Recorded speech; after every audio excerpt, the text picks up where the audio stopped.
Good morning, everybody. Welcome back to Blu-Roy Movies. It's Sunday morning. It's hurtling ever closer and closer to Christmas. I hope you're on the good list, but as it's Sunday morning, a few days to go, let's get on with the weekly watches, of which there is 7 this week, and a mixed bag of stuff.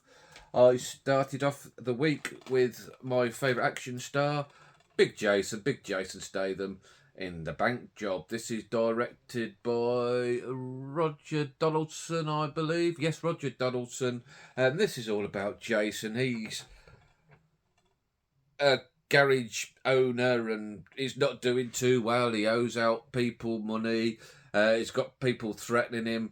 And he's coerced into pulling off this bank job to pay off his debts. And this involves tunnelling underneath the bank and into the vault. It's based on a true story, actually, this is.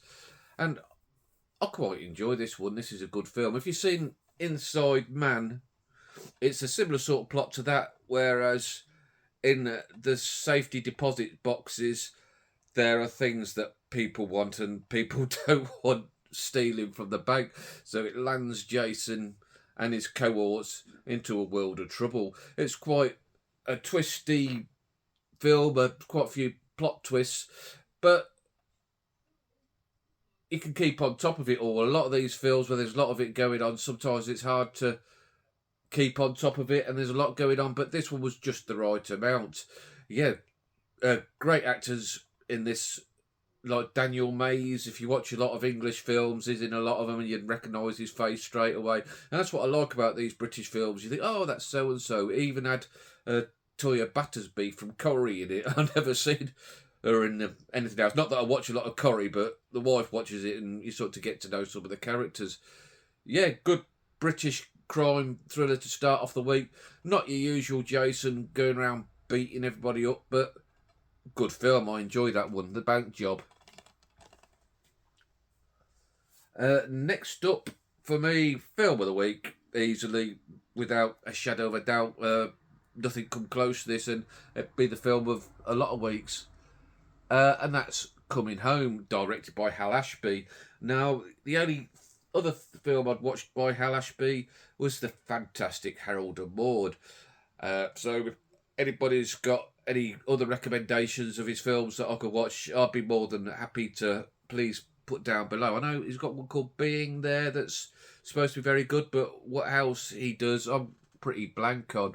And yeah, what a wonderful film this was. This is starring Jane Fonda, John Voight, Bruce Dern. This is about Jane Fonda. She's married to Bruce Dern, and he's an officer in the American Army during Vietnam.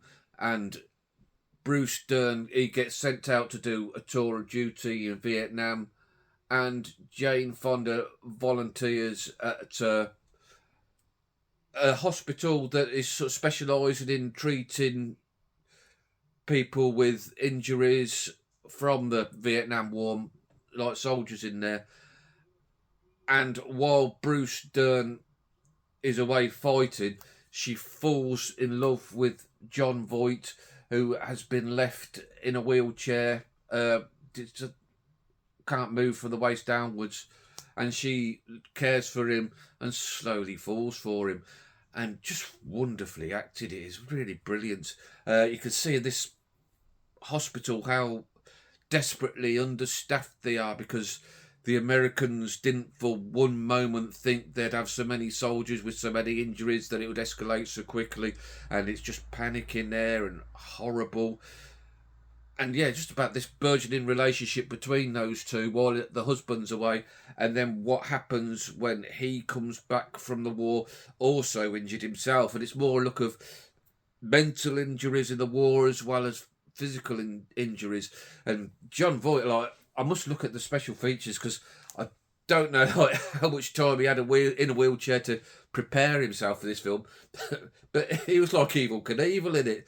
He was doing like wheelies down ramps and everything in this wheelchair. Yeah, it was really, you'd think he would been in a wheelchair for all his life, and that's all he knew, the way he handled a wheelchair. Yeah, really wonderful film that garnered both Fonda and Voight Best Actor Oscars in that year. I think about 76, 77, something like that. Actually, no, it's 1978, which is the same year as The Deer Hunter, which these two would make a brilliant double bill. I know earlier in the year some of us done double bill videos, and that would be right up there. Yeah, they well deserved of their best actor Oscars, and also Dern. He was also nominated for a supporting actor Oscar. Yeah, really wonderful film. Can't highly recommend that enough. Just brilliant, brilliant stuff. If you can get yourselves a copy of that, give it a watch. Brilliant film. Next up was The Relic. Now, Tony on the Retro Movie Zone, he'd put on his Facebook page that he'd watched this, and it confused the hell out of him. I told him I had a copy, but I hadn't watched it yet, and he said that he'd be very interested to hear what I thought and whether I got it when I did watch it. So on Tony's sort of recommendation, or non-recommendation if you like, I gave it a watch, and I can see, Tony, why you'd be so confused, because I think it's a bit too clever for its own good, the film. It's one of these arty films that, yeah, it's more clever than they think. And I did sort of get it, I think, which I did tell you about. I want to say on here in case you want to watch it and find out for yourself. Yeah, I think I know what they were going for, but they were just too clever for their own good, I think. Now, this is an Australian film starring Emily Mortimer, who she's really good in most films she's in. Robin Nevin, and Bella Heathcote. It's just basically more or less them three characters in it for most of the film. And this is their old lady in it. She goes missing, and daughter Emily Mortimer and the granddaughter go and try and find her. And she's been missing out of the house for 3 days when she suddenly turns up. Now, you don't know whether it's the grandmother who's got an illness and it's the illness making her behave like this, or there's something sinister going on in the house. And that's about the story. It leaves you to unravel it. But like I said, I don't want to upset the Australian viewers. I think I've got a couple. But it got on my bloody wick a bit. You had the mother and the granddaughter running around the house for 90 minutes trying to find her in this shrill Australian accent. Mum, Gran, Mum, Gran. And that's all it seemed to be for an hour and a half, and it got on my bloody wick after a while. But yeah, like I say, not the best film. I know it has got some people who like it, and if you do, all power to you, but it got on my bloody nerves after a while. It's alright. It's worth a watch. If you give it a watch and let me know what you think, but it's not one I'd rush back to. I do like Emily Mortimer, but not her finest hour, in my opinion. Next up, a film infinitely, for me, more enjoyable than that. This 4K steelbook of The Golden Circle. And again, I don't think this is well regarded, really. Not as I know the first one is a brilliant film that everybody loves, but you know what? I like this one just as much. This has got a great cast: Julianne Moore, along with the usual cast, Halle Berry. Who else was in it? Elton John. Elton John was hilarious in this. Channing Tatum, Jeff Bridges. I mean, what a cast. Mark Strong again in it. Taron Egerton, obviously. Colin Firth comes back in it. And the bad guy or bad girl, Julianne Moore. I like Julianne Moore. She was really wonderful. It's set along the lines of Julianne Moore's got like a drug company out in the middle of the jungle, and she's supplying the world with drugs. But if you take these drugs, you come very ill within a certain amount of time, and if you don't get the antidote that Julianne Moore is holding on to, you're gonna die.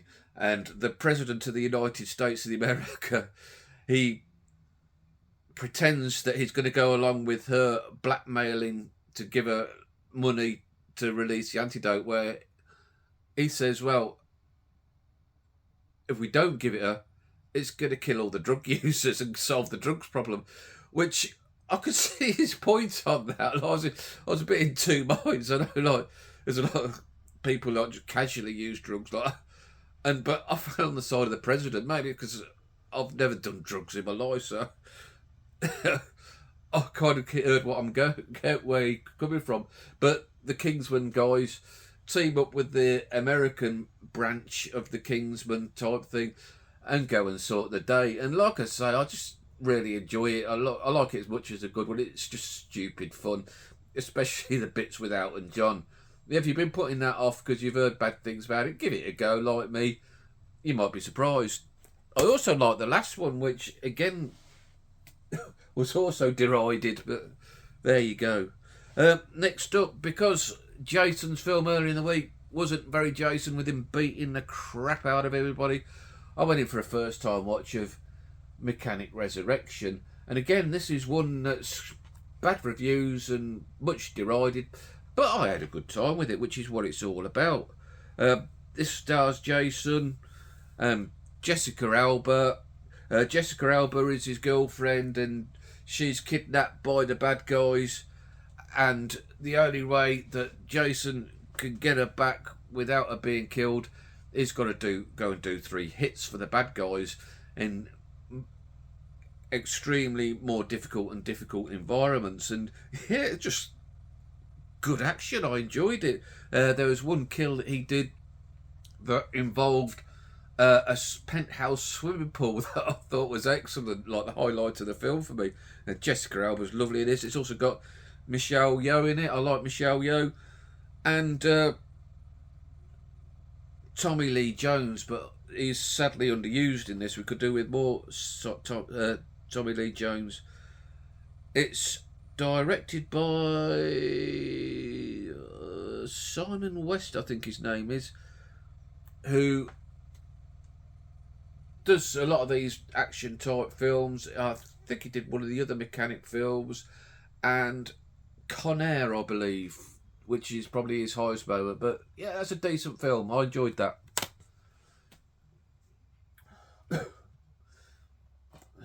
Let's have a slurp of my tea.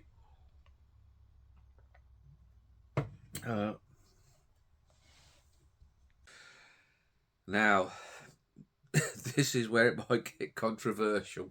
A few months ago, I did my top 10 horror films list, and I got quite a few mentions of this film. It's by far like the best, maybe not the best video, but the most popular video I've done on the channel. Is at the moment it's got about 6,600 something views and a boatload of comments, which I loved. I love the comments. I love you guys talking to me at the bottom there. And this one came up quite a few times. An 80s film that I'd never seen, so I couldn't comment at the time. And that's Night of the Comet. So it's got a lovely slip on it. A lot of you said, yeah, watch this, really good, up in my top 10. And it's got a great premise. There's a comet that passes close to Earth, and everybody who watched it is either turned to a pile of dust and just leaves their clothes behind, or there's a few that are left as zombies. And these two girls, they're sisters on it, along with the help of a truck driver. It's about them trying to survive it, which sounds a great concept, but no, it was bloody boring. There's hardly any zombie action in it. It mainly revolves around these scientists who are trying to get serums for themselves.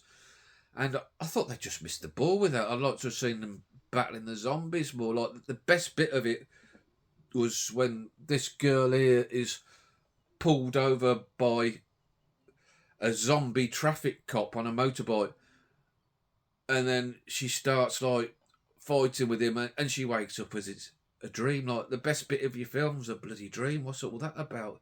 But no, this weren't for me. Guys, 90 minutes, but it dragged like hell, and I just couldn't wait for it to finish, to be honest. Truly terrible. Very 80s aesthetics, which is sometimes a good thing, but sometimes like I don't dig these 80s film, and probably controversially as well.